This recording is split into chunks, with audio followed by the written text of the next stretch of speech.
দেখুন, আমরা প্রথম থেকেই বলছিলাম যে নির্বাচন কমিশন বাংলার সাধারণ যারা ভোটার তাদের নাম বাদ দেওয়ার খেলায় মেতেছে এবং এরা কত ঔদ্ধত্য এদের, দিল্লির জমিদারদের কথায় এরা দেশের সর্বোচ্চ ন্যায়ালয়ের নির্দেশ পর্যন্ত মানছে না।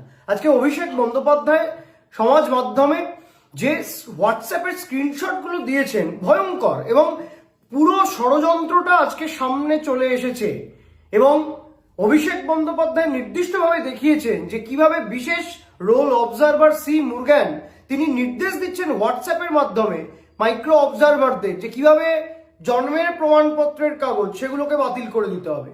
নির্বাচন কমিশন কখনো জন্মের প্রমাণপত্রের কাগজ অস্বীকার করতে চাইছে, নির্বাচন কমিশন কখনো বাড়ির জমির দলিল অস্বীকার করতে চাইছে, নির্বাচন কমিশন কখনো বাংলার বাড়ির মাধ্যমে যারা বাড়ি করেছেন তাদের সেই গভর্নমেন্টের যে কাগজ সেগুলোও যে প্রামাণ্যপত্র হতে পারে সেগুলোকে বাতিল করে দেওয়ার চক্রান্ত করছে। আসল উদ্দেশ্যটা হচ্ছে বৈধ ভোটারদের নাম বাদ দিয়ে দাও আর বিজেপির লোকেদের ঢুকিয়ে দাও।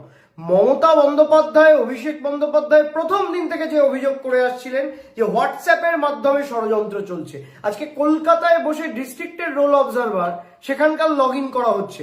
যদি আগামী দিন সঠিক তদন্ত হয় তাহলে আইপি অ্যাড্রেস ট্র্যাক করে এদের সমস্ত এই যে ষড়যন্ত্র সেগুলো সামনে চলে আসবে। সাধারণ মানুষ আপনারা দেখুন, বাংলার মানুষ আপনারা দেখুন যে কিভাবে দিল্লির জমিদারদের কথায় আজকে সুপ্রিম কোর্টের নির্দেশকে পর্যন্ত বুড়ো আঙুল দেখাচ্ছে এই নির্বাচন কমিশন, যেখানে সুপ্রিম কোর্ট পরিষ্কার বলছে যে মাইক্রো অবজারভারদের কাজ শুধুমাত্র ইআরওকে সহায়তা করা, সেখানে মাইক্রো অবজারভারদের নির্দেশ দিচ্ছে বিশেষ রোল অবজারভার সি মুরগান যে এই নামগুলো থাকলে হবে না, এই নামগুলোকে বাদ দিয়ে দিতে হবে। সাম্প্রদায়িক রাজনীতি, সম্প্রদায়ে গন্ডগোল লাগিয়ে দিয়ে ভোট লুটের চেষ্টা, ভোট চুরির চেষ্টা, সেটা বিজেপির আজকে প্রকাশ্যে চলে এসছে। এবং আমাদের দলের সর্বভারতীয় সাধারণ সম্পাদক অভিষেক বন্দ্যোপাধ্যায় অত্যন্ত স্পষ্টভাবে এই হোয়াটসঅ্যাপ চ্যাটগুলোকে সাধারণ মানুষের সামনে এনে তিনি দেখিয়ে দিলেন যে প্রথম দিন থেকে তৃণমূল কংগ্রেস যে অভিযোগগুলো করে আসছে সেই অভিযোগগুলো কতটা সত্য।